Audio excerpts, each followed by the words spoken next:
يهدي قلبه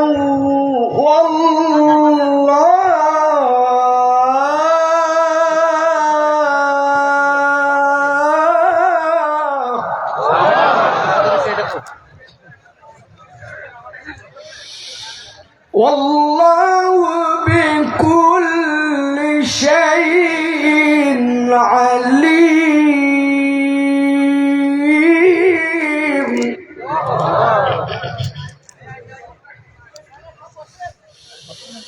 وأطيعوا الله وأطيعوا الرسول فإن توليتم فإنما على رسول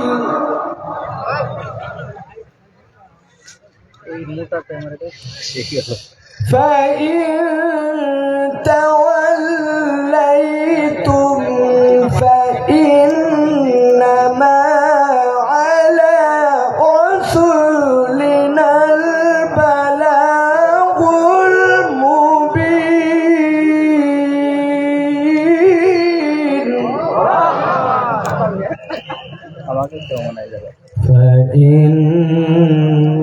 فإنما على رسولنا البلاغ المبين. وقال الله سبحانه وتعالى আল্লাহ রাব্বুল আলামিনের কাছে শুকরগুজার হচ্ছে যে আল্লাহ রাব্বুল আলামিন আমাদেরকে আজকের এই আদ্দিন সকিনা মেডিকেল কলেজ প্রাঙ্গণ যশোরে ঐতিহাসিক 3 দিনব্যাপী তাফসীরুল কোরআন মাহফিলে আমাদেরকে আল্লাহ রাব্বুল আলামিন আসার বসার তৌফিক, যোগ্যতা, সুস্থতা, মন মানসিকতা, পরিবেশ দান করলেন। সে আল্লাহ রাব্বুল আলামিনের কাছে আমরা সর্বাগ্রে কৃতজ্ঞ হচ্ছি। সকলে পড়ছি আলহামদুলিল্লাহ। আপনাদের কাছে অত্যন্ত গুরুত্বপূর্ণ মানুষেরা করেন, এজন্য আল্লাহ রাব্বুল আলামিনের কাছে তৌফিক কামনা করছি। সাথে সাথে যারা এরকম মহৎ উদ্যোগ নিয়ে এই বিশাল এক মাহফিলের আয়োজন করেছেন, এটি আমরা বলতে পারি একটি চ্যালেঞ্জ। এটি কোনো স্বাভাবিক বিষয় নয় যে এইরকম ইমানদারদেরকে পছন্দ করেন। ইমানদারদেরকে পছন্দ করেন বলেই আল্লাহ রাব্বুল আলামিন তার পক্ষ থেকে ঘোষণা দিয়ে রেখেছেন, বিপদ আপদ বালা মুসিবত তোমার জীবনে যাই আসুক না কেন, তুমি যদি একটা দিক তোমার জীবনে ঠিক করে নিতে পারো, আল্লাহ রাব্বুল আলামিন বলছেন বাকি দিক ঠিক করে দেওয়ার দায়িত্ব তোমার রব্বুল আলামিন আল্লাহ। সুবহানাল্লাহ বলেন। আল্লাহ রাব্বুল আলামিন বলছেন কুরআনুল কারীমের মধ্যে, তাওয়াত পৃথিবীর মানুষ কিয়ামত পর্যন্ত যারা আসবে তাদেরকে আল্লাহ রাব্বুল আলামিন জানায় দিচ্ছেন, দুনিয়ার মানুষ মা আসাবা মিন মুসিবাতিন ইল্লা বিইذনিল্লাহ। দুনিয়াতে তোমাদের যত বালা, যত পরীক্ষা, যত মুসিবত, যত ধরনের দুনিয়াতে তোমাদের সামনে বিপদ আপদ আসুক না কেন, আল্লাহ বলছেন কখনো বান্দা এইটা যেন ভাবে না যে এইটা আল্লাহ রাব্বুল আলামিনের জ্ঞানে বোধহয় নাই, আল্লাহ বোধহয় এই বিষয়ে বেখবর। আল্লাহ বলছেন তোমার জীবনের যত মুসিবত যাই আসুক না কেন, ইল্লা বিইذনিল্লাহ, আল্লাহর হুকুমের বাহিরে, আল্লাহর জ্ঞানের বাহিরে কোনোটি নয়। তাহলে আমাদের জিজ্ঞাসা, বিপদ আমাদের আসলো, মুসিবত আমাদের আসলো, নানান ধরনের কঠিন পরিবেশ পরিস্থিতি আমাদের উপর দিয়ে যায়, আল্লাহকে আমাদেরকে এইগুলা দিয়া পরীক্ষা করে করে মজা পান নাকি রব্বুল আলামিন? না না না, ঈমান এইটা নয়।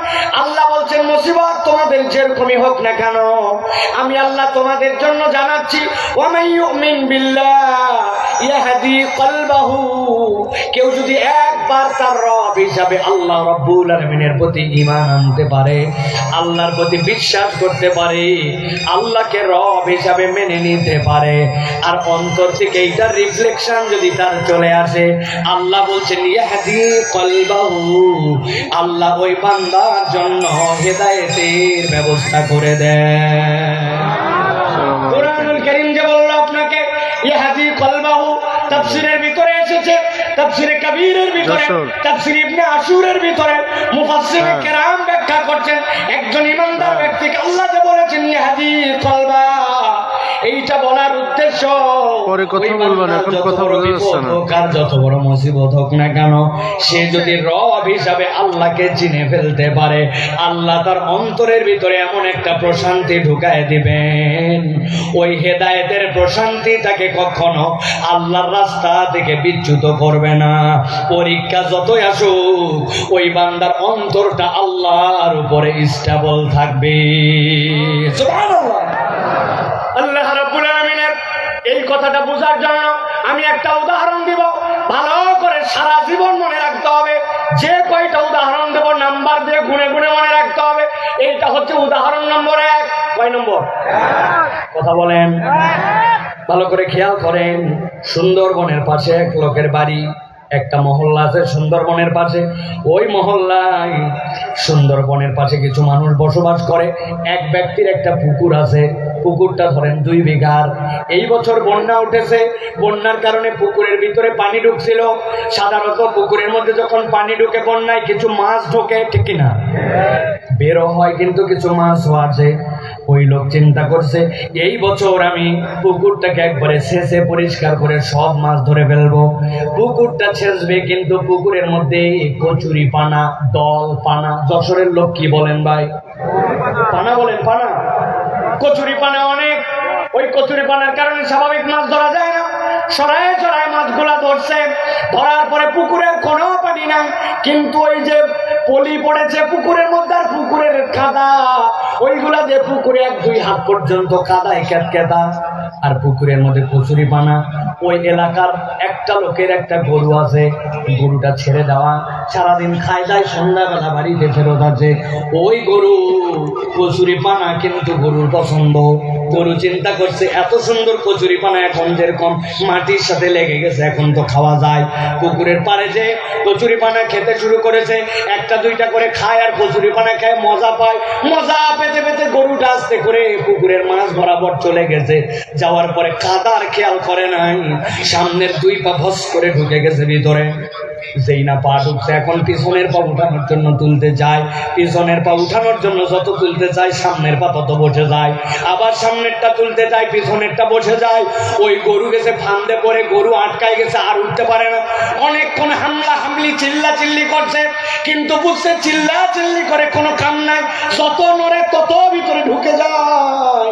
খানিকক্ষণ পরে গরু চিন্তা করছে এত টেনশন করার কোনো কারণ নাই। আমার একটা মালিক আছে, সন্ধ্যাবেলা যদি তার বাড়িতে যে দেখে আমাকে খুঁজে না পায়, নিশ্চয় আমাকে খোঁজার জন্য আসবে। কথা ঠিক।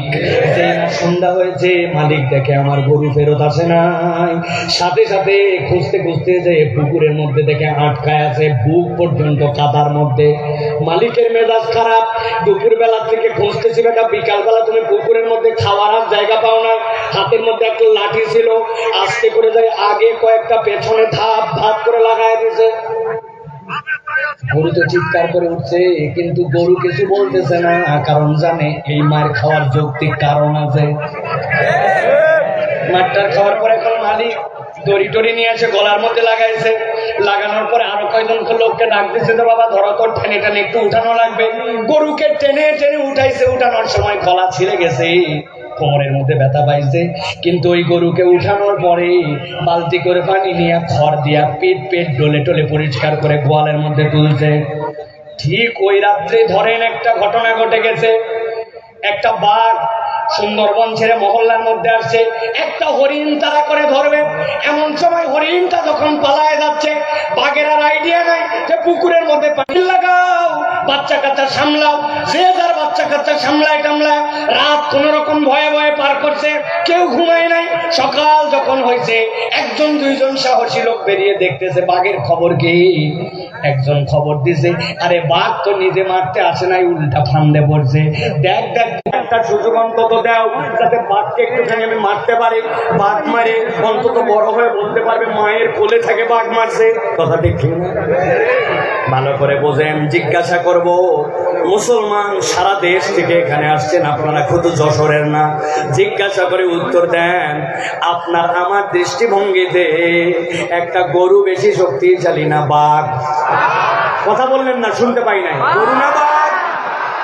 বাঘ বেশি শক্তিশালী, কিন্তু গরুর একজন স্থানীয় মালিক থাকার কারণে, একজন তত্ত্বাবধায়ক থাকার কারণে, কাদার মধ্যে আটকানোর পরে সন্ধ্যাবেলা তুলে নিয়ে গেছে। কিছু মার হয়তো খাইছে, কিন্তু বিপদ থেকে উদ্ধার পাইছে। কিন্তু বাঘের স্থানীয় মালিক না থাকার কারণে যতই শক্তি থাক, আটকাইছে তো আটকাইছে, উল্টা বাঁশ গলা খায় মরা লাগছে, ঠিক না? আমার আল্লাহ রাব্বুল আলামিন বলছেন, মা আসাবা মিন মুসিবাতিন ইল্লা বিইذنিল্লাহ ওয়া মান ইউমিন বিল্লাহ ইয়াহদি কলবাহু ওয়াল্লাহু বিকুল্লি শাইইন আলীম।